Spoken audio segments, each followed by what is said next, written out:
Welcome in, Mustang Network. We're excited about today. It's always a great day to be a Mustang, and no better today than live with new head football coach Phil Dawson. Coach, welcome in. Welcome to West Texas. I'm thrilled to be here. This is going to be fun. Look forward to talking about all this, and let's do it. Yeah, we're going to have a lot of opportunity to talk, but, man, it's so exciting having you on campus today.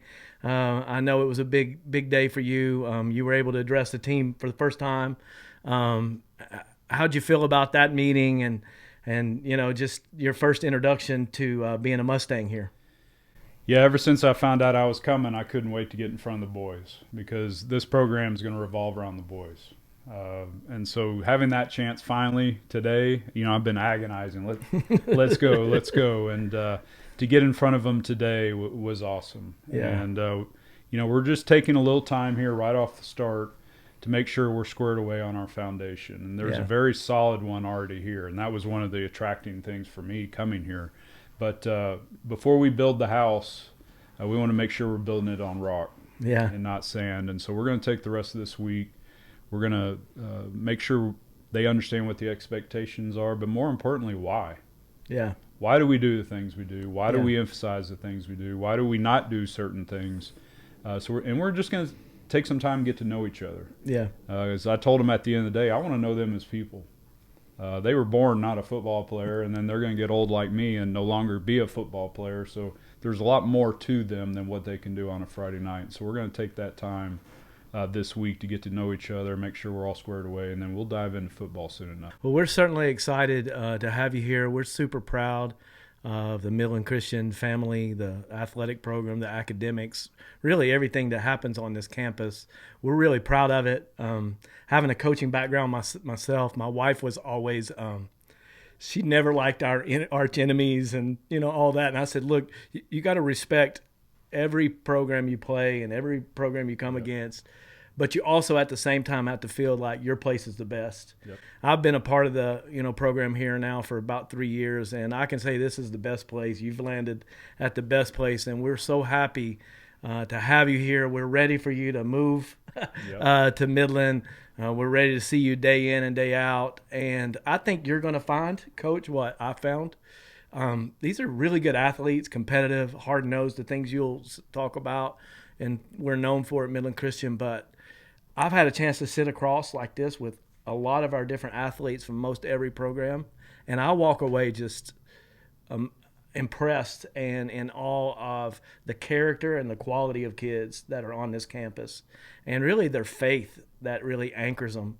And I think you're going to be really blessed to be able to land in this place and become part of the family. And so we do welcome you. Talk a little bit about your family. I know your wife, Shannon, you have 3 kids. Yep. You're Texas born and bred. Just give us a little insight into your family. Yeah, I'm super proud of my family. We have a slogan, the 3 F's. I didn't invent it. You probably heard it before, but it's faith, family, and football, and we try to keep life in that order. But my family is incredible. I've been married 26 years to Shannon. She's followed me all over this country because of this dang game of football. But I couldn't ask for a more supportive confidant, someone I look up to. She is a godly woman who looks to serve and make contributions to those around her. And I can't wait to get her here in Midland because I have no doubt she's just going to be a value add in every way imaginable. And she's a Panhandle or she's from West Borger. Texas. Yeah, she's from Borger. Her dad took a church in Borger, was there 27 years. Wow. And so she knows all about West Texas. I know there's a little controversy, Panhandle in West Texas. I'll stay out of that. But she knows about the wind. She knows about the dirt. And we're the proud parents of 3 kids. And just so proud. My oldest, Drew, just graduated from Texas State, and not a perfect kid, but he's doing life right. And he stood up for his faith. He stood up for what's right all through college when it felt like everyone else was doing the opposite. And as an old dad, I take a lot of pride in that. My next son, Bo, was playing at Lamar University, playing as a freshman. He's the most fierce competitor I've ever been around. Had to medically retire, but is now transitioning. He's also at Texas State, got about another year. Just a wonderful kid. And then my baby girl, Sophie Ann, she will graduate from Hyde Park, where I was most recently this May, and she's heading off to Ole Miss. Okay. So we're excited Howdy-toddy. for her. I'm already praying Yes. about that, like most dads can relate. But just to have 3 kids whose lives, quite honestly, were unorthodox. They bounced around a fair amount too, and the support. And I think what we all learned, it really doesn't matter where you live, your family's where home is.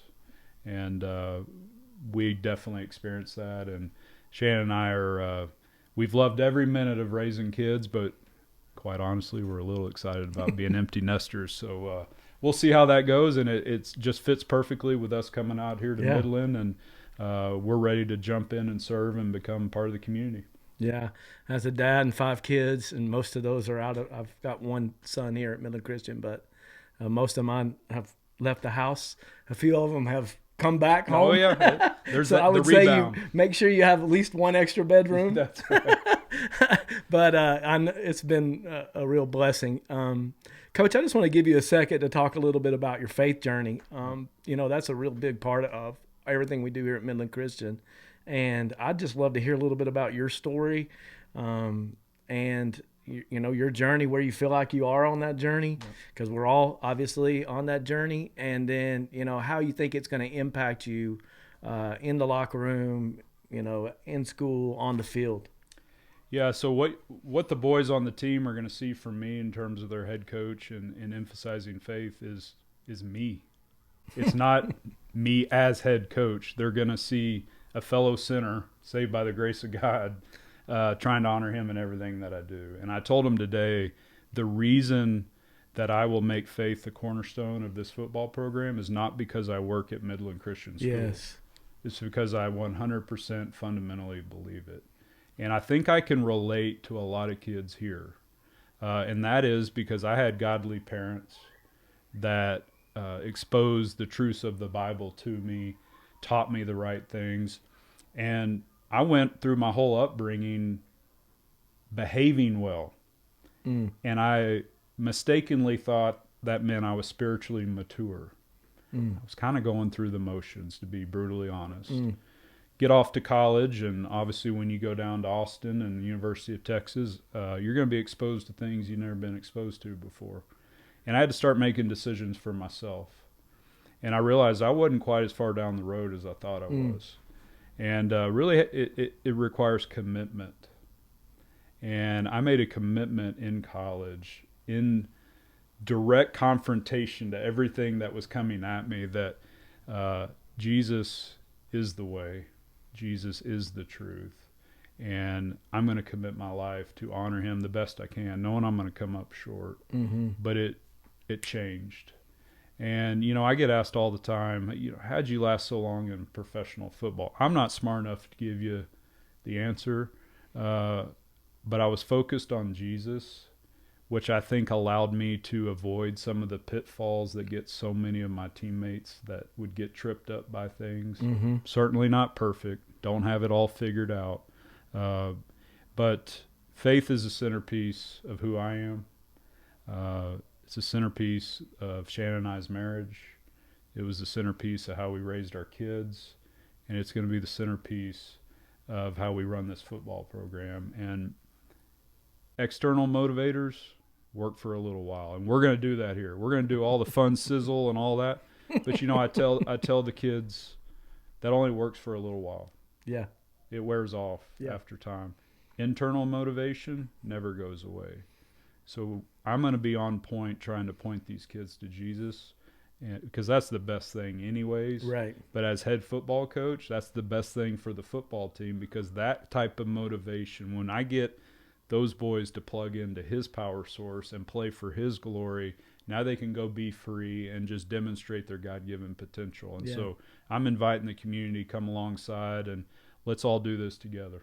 I want to transition just a little bit, talk a little bit about your career. started out in Lake Highlands in Dallas, LH, right? yep. You're a Wildcat, is that right? Wildcat, that's it. And talk a little bit about, just your time there. And I did a little bit of research to know there's been a few good football players to come out of there. We were the winningest program in the 90s in the state of Texas. Wow. So right time, right place for me. And, having grown up, my granddad was a Texas high school football coach. My dad was an all-state player. He went on to play at Baylor. This was my turn. Yeah. I was finally getting to play football. So my coaches were amazing. The influence they had on my life is a big reason why I want to coach today. We were winning a lot of games. I was a Johnny Tryhard. I wasn't just kicking back then. I was playing all the different positions. It was amazing. And just so instrumental in kind of shaping my mindset towards the game. And obviously being on a good team in big games gets more eyeballs on you. And so that's what allowed me to go on and play at the University of Texas after that. Wow. So a little bit of a trick question. Who's the best kicker ever to come out of Lake Highlands High Well, that's School? debatable. Here's a crazy story. So ultimately, I wind up with the Cleveland Browns in 1999. I was going to get into this story. Okay. That's good. Go ahead and we can do it now. Matt Stover also went to Lake Highlands High School. He was a little older than me. Yes. He was the kicker in Cleveland from like 1990 until the Cleveland Browns moved to become the Baltimore Ravens. I think the last season was 96 or 5. Yep, something like that. City of Cleveland went without a team for a couple of years, and then I showed up when they came back, and I stayed there through 2012. So from 1990 to 2012, the only kickers for the Cleveland Browns were from Lake Highlands High School. Yeah, that's pretty good. cool. Yeah, and I want to dive into that a little bit later because there's some more drama around that. Yep. Around that, I dug up, which is pretty good. It's pretty cool. You've been doing your homework. I have. I do my homework. So then you get down to the University of Texas. I think you redshirted your first year, and then were able to play. Held a record for a while, maybe still do on consecutive extra points. Yeah. Is that record still alive? I don't know. I had 13 when I left, and they've been just getting knocked off one by one. But I'm old enough now; it doesn't bother me that much. That's right. That's right. And most famous, as soon as I told my West Texas buddy that you were the hire here, he said, "Oh, you got to ask him about that kick against UVA." So you had a big kick against University of Virginia. 30-mile-an-hour wind in your face and a 50-yarder, which back in that day wasn't as common. Right. Talk a little bit about that. Yeah, that was a crazy kick. I'd actually missed 2 earlier in the game. So as I look back on favorite memories, that was not necessarily in the makings for one, how it turned out. I was having a horrible day, feeling like I was letting my team down, and now they send me out for a 50-yarder at the end into the wind, probably the lowest percentage kick of the 3. And I just said, I'm going to have to rip this one, and I don't know if I can make it. And somehow, some way, that thing went in. And the most special part to me was that was the school's 700th all-time win. Wow. It was the first walk-off field goal in history at UT, which still blows my mind. And it propelled our team to go on a run, and we won the conference championship after that. And so just that one kick taught me so many things. Don't give up just because you start off rough. Right. It's never just about you. It's bigger than you. Yeah, come on. And when even a kicker with an individual play can impact a team that spurs them on to have a tremendous season. So, the way I coach is just a result of these lessons I've learned along the way. We will celebrate kids who make contributions. It doesn't matter how many or how often. Right. You have a chance to help your team, and whatever that role looks like, that's worthy of celebration and appreciation. Yeah. That comes from that Virginia kid. Man, that is amazing. Yeah. So y'all went on to win 17 as a walk-off 17-16. Yep. And then went on a run there. I know we talked a little bit about our common friend Alan Lowry, a Texas grad and special teams coordinator for a number of years in the NFL, and I'm sure you made him proud with that. So last thing before we really transition into Midland Christian stuff, which I know you would rather talk about, but we got to get this out of the way. Okay. So you did play 21 years in NFL. You played, like you said, from 98 to 2012 with the Cleveland Browns. Not the best organization out of the 32 organizations, but you're in the NFL, and I'm pretty sure you were on a few of my fantasy teams over the years. So I'll apologize. Thank you for that. Yeah, I'll apologize for that. And then you went on to San Francisco, and then finished up in 2018 with the Cardinals. Is that right? Yep. Yeah. We could talk there's a lot of things to talk about there, but let's just talk a little bit about the Phil Dawson rule and get back to Stover. I don't know. Yeah, that's my contribution to the NFL. I have a play that almost never happens had a rule named after me. Yeah. But, it was a long game-winning attempt, actually game tying. Right. And I kick it, and it ricochets off the left upright and ricochets towards the middle of the goalpost and hits not the crossbar but the stanchion, the curved on the bar. backside. So imagine a ball ricocheting off an upright and then hitting the stanchion, which is through the field goal, but then it bounced back in the end zone. Yep. So the referees say no good, and I thought I lost the game, and those are all the emotions going on. And for some reason, the officials were not leaving the field even though the game was over, and we all know that never happens. Yeah, so I thought. And the Ravens were leaving the field. Yeah, the Ravens were done. They were celebrating. And come to find out, they talked, and any ball that hits that stanchion is considered a good field goal. So they reversed their call. Wow. And they have since named that rule after me, because prior to that, you were not allowed to review any kind of field goal. And now you can, to determine if it had crossed through and hit the stanchion. Wow, yeah. So probably will never happen again. But that's my contribution to the NFL. Yeah, it's pretty fantastic. And a little inside track there. The Ravens come back out of the locker room, get back on the field.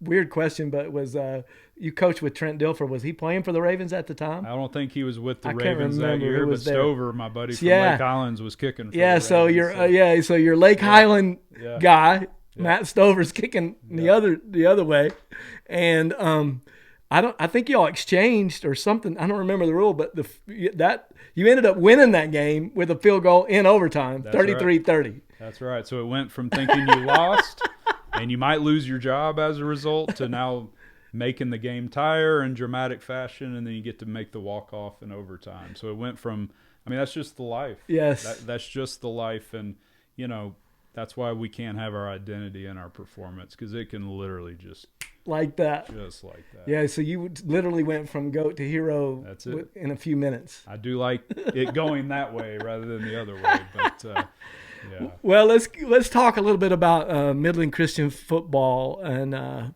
just being a Mustang and the Mustang identity here. First of all, over the last few years, I've gotten to know Coach Chris Cunningham.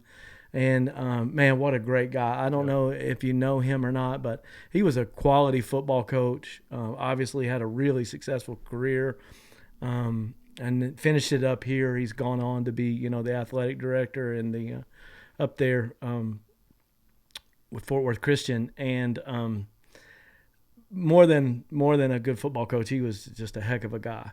But I really feel like, being a football guy myself and being sort of next to the program, a friend with Coach Cunningham and on the sidelines and a part of the Mustang Network, he really has left a great foundation for you here. Absolutely. He did a great job building men, like you said, keeping the eyes on the prize and some of the things you said there. What do you feel like coming into this program, not only with its recent, history, but, this is a state championship program from way back. You're part of a good program. I know when you went to Hyde Park, they had some challenges, and you were able to be successful there. Just talk about what it's like coming to Midland Christian. Yeah, I'm so appreciative because, let's be honest, most head coaches come into a situation because things weren't going well where they were stepping into. Well, and as a result, you got to make a lot of changes, and you got to rebuild, and you got to literally start over. And that, when you step into a situation like that, that's what's required, so you do it. I've done that. I'm very excited to step into a situation where I don't have to do that. There is a solid foundation laid. I told the players today, we need to acknowledge the foundation that's been laid here, recognize our responsibility to build upon it, pay homage to the coaches and players that have come before us and put us in the situation that we're in. And so it's very attractive to me to come into a situation where the foundation is strong, the fundamentals are there, the structure is there, and now as the head coach, you might put your flavor on some things, but you're actually just making little tweaks, and you're going to listen to a lot of the people who have been here and get a better understanding of what's really been going well, what needs tweaking, what needs to be thrown in the trash can. And so I'm not looking to turn the apple cart over here. I'm looking to improve things. That's my job. But I sure do have a solid foundation to do that from. Yeah, we really are built for success. I mean, obviously it starts, with the board, the head of the school, the focus we have on academics, athletics, faith, all those kind of things that hold up this school. Coach Chris Ryburn as the athletic director. I don't know if there's a better athletic director in the state that you're going to get to work with. You're coming in as the assistant athletic director too, so you'll work closely with Chris. The things we do as a smaller school, comparatively, it doesn't feel like a small school here. It feels like a big school. Just my participation with Mustang Network and Coach Trent Langford and this team and the things we try to do, the experiences we try to build for our student athletes and the student body, it's the best in the state, I think. I already told you I'm biased. Wherever I'm at, I'm here because it's the best. Well, I might have scouted you out a little bit when I was thinking about coming out here. I got online, I started checking out some episodes, but you're right. And what's most cool about it? It highlights our kids. Yep. It's not about, oh, look at us. We've got, a beautiful studio. We got a network. We're better than this school, that school. I mean, that's all true and cool, but when our kids have a chance to tell their story. Right. When we can put the God story of what's happening here at Midland Christian out there for people to take a look at, that's what makes it most special. And that's what I love about this place. And like I said, it's been such an awesome experience getting to know our kids and our coaches and our staff here. So let's talk a little football before I let you go today. Again, thank you for your time. Let's talk a little bit about X's and O's. Okay. Everybody's interested. They're asking you the question, are you an offensive guy, defensive guy? Of course, I know the answer to that. You're a special teams guy. But talk a little bit about your football philosophy, offense, defense, and special teams. Yeah, so schematics, there are pluses and minuses to every system, every style of schematics.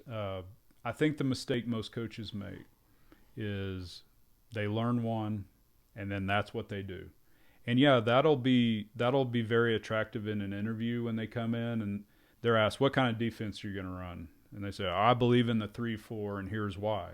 Mm-hmm. Everything they say is true. Like, you can get on the chalkboard and all that is true.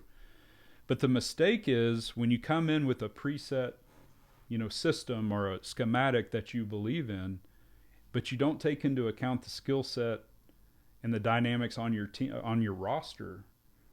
I don't care what schematic you run. If you don't have the horses to do it, It really doesn't matter. And so my philosophy is to be versatile, but it starts with the kids. We're not going to force kids into a scheme. We're going to build scheme around the kids. And so I was asked this question in the interview process, and my answer is the same as I'm giving you right now. What kind of defense or what kind of offense you going to run? I don't know yet. We're going to get to know our kids. And I tell my coaches, this should excite you, not threaten you. You are constantly evaluating who you have, what can we do, where are we strong, where are we weak, and it changes year to year because your roster looks different. It might change during the year. You have a couple injuries and things you've been running that are really successful, and now all of a sudden the dude that was central to that, being successful is gone. You're going to have to pivot. So as coaches, it's going to keep us on our feet. We can be creative, but at the end of the day, we do have to be able to be versatile. Because my philosophy is we have 10 Friday nights given to us, hopefully more. Yes, sir. But we got to figure out what do we have to do this week to win the game. And then we flush it. What do we have to do this week to win the game? And it may look differently week in and week out. We will have core principles, I believe, in running the ball. And I know that's Midland Christian is known for that. I think especially you get late in the game, you got to be able to run the ball, 4-minute offense, control the clock. You know, you just have to be able to run the ball. Yes, sir. Believe in that, and then we're going to be versatile on offense. I like using a lot of formations, not necessarily a ton of concepts, but a lot of ways to make it look differently. You know, at the end of the day, it's not what the coach knows; it's what the player knows. And if you're asking your players to memorize about 80 different concepts, I think it slows them down on a Friday night. And we want our kids playing fast and free. Defensively, I think what we learned in the Super Bowl, every coach would agree, is if you can create a pass rush with 4, now you're cooking with grease, like my grandmother used to say. I love closing the middle of the field off. You know, I think most quarterbacks grow up working against open field coverages, and there's certain throws that work against those kinds of defenses, and as a result, they're better at those kinds of throws. All of a sudden, you close off the middle of the field. There's different ways to attack that, and I don't know if they're that as comfortable attacking that. But we got to be flexible to give, you know, multiple looks and be able to disguise coverages and bring pressure when we need to if we can't get home with 4. And then on special teams, we're gonna be in attack mode. We view special teams as a weapon. It's not just that, you know, necessary evil in between offense and defense. And if we're a team that commits to truly investing in special teams, just to be honest, we're going to have the advantage getting off the bus because most schools don't. Yep. And why would you ignore 22 plays a game when you could have an advantage? It sets up field position, study the stats. Starting field position is so critical to your offense and defense's success. And so we're going to be dynamic on special teams. We're going to be uber aggressive, and we're going to make plays on that phase of the game. That's exciting. Yeah. I like it. Talk a little just about, you did great there, just X's and O's and scheme. Talk about like the principles that you really want to build, the culture you want inside that locker room. What's going to be your emphasis there? Yeah, I have a couple. Colossians 3:23 is not only the verse for the program, but it's my life verse. It's the verse I've tried to use with raising my kids. But it says, whatever you do, work with all your heart. So let's just stop there. Whatever means whatever. Okay, I can understand that. Work with all your heart. No coasting, no cruise control. Go. Okay, but then the second part of the verse, as unto the Lord, not for man. That gives us our why. So we have a choice to make. We can work with all our heart, and we can try to do it for man, and that's what leads to burnout, fatigue, frustration, all that, because man changes. The pats on the back come, the pats on the back go. If you want to go that route, good luck. This verse is teaching us the reason we go so hard, the reason we commit, the reason in whatever we do, we give everything we got, is to honor God, who, by the way, gave us the opportunity and the ability to do it in the first place. That's that internal motivation I'm talking about. So we're going to be a very hard-working team. And I think when you do that, when your focus is on him, not on man around you, it brings unity. Because if you and I were the quarterbacks competing for QB1, and you're focused on being better than me, and I'm focused being better than you, one of us is going to be mad at the other one at the end of the day. Whereas if we're both focused on honoring God and just chasing our own personal best, now when the coach decides to name you over me, my response is no different than what it had been every day before. I'm still where am I today? What do I do to get better? And I think you can avoid some of those awkward sentiments in your locker room, and it'll bring us together, which only helps accountability, which only, we need to encourage one another to make the right choices and do the right things. We all need help. We could be tracking, doing everything great, and then we're all one dumb decision from screwing things up. Yes, sir. We need buddies that'll hold us accountable, and when you have unity, that facilitates that accountability. So at the end of the day, we're going to work extremely hard, just like Colossians 3:23 works with. And I've always used that one for Midland Christian, that I feel just this stirring inside of me to emphasize, is this concept of standing up. I want a team that stands up for what is right, and that applies on and off the field. And we believe that the Bible defines what's right and wrong. So I want young men who will stand up for what's right, and wrong. Then I want players who will stand up during the course of a season. It's a long season. Things don't always go your way. Momentum kind of going the other way.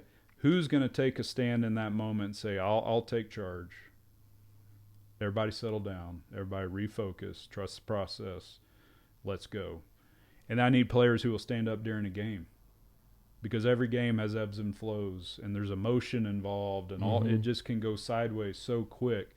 Who's going to be that player that in that critical moment stands up and takes charge, or quite honestly makes the play? Yeah. Who's going to be willing to put it out there and make the play? So I want people who will stand up for what's right, stand up during the course of a season, stand up during the course of a game. Work with all your heart as unto the Lord, not for man.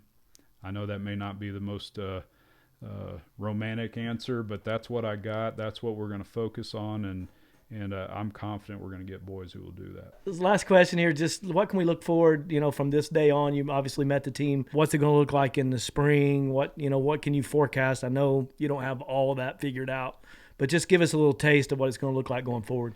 Yeah, I'm working to finalize the staff right now. There's not going to be a major upheaval. I told the players today that the vast majority of the coaches that have been here will remain, but with a new head coach, there will be a couple new assistant coaches. I got to finalize that, so we're going to be doing this culture building and making sure our foundation is strong. We will then transition into preparing for spring ball. So we're going to start being a little more football focused, and especially if new concepts or new terminology is in the equation, we got to make sure we're prepared on that. Spring ball, we will have that at Midland Christian. It will be in pads. We'll do the whole deal, working on the dates. I like to squeeze it between spring sports and finals. I want to support track and baseball, and I also want to have the boys focused on finals when that comes. So depending on the academic calendar will kind of affect the dates of spring ball. Plus, I know I've already been contacted. We have college coaches wanting to come and take a look at our athletes, and we want to provide those opportunities. So we'll get through that, and then we will have a summer program. Traditionally, it's a 6-week program, 3 before July 4th, 3 after. Yeah. Then you have Dead Week at the end of July, where we'll all get away and get refreshed. And then when we come back from Dead Week, it's time to rock and roll. Plan on having 2 scrimmages. You don't have to, but I want to have 2. And then we got Graham coming in here. Yeah. Week 1. They're staring us in the face. That's right. That's right. So it'll be here before we know it. And I'd be lying if I told you I wasn't super excited to feel what it's going to be like that first Friday night. But we're going to intentionally focus on today. Where are we? How do we get better? And we're just going to do that day in and day out. Graham will roll into town soon enough. We got a lot of work to do before then. Yeah. Well, Coach, thank you so much for your time, man. Yeah. I could talk to you all day. We'll do it again. Yeah, I'm sure we will. But as excited you are to lead this program, we're equally excited to have you lead it. So thank you for being here. Thank you for being part of the family, and we're looking forward to good things ahead. Let's do it. Yes, sir. Yes, sir.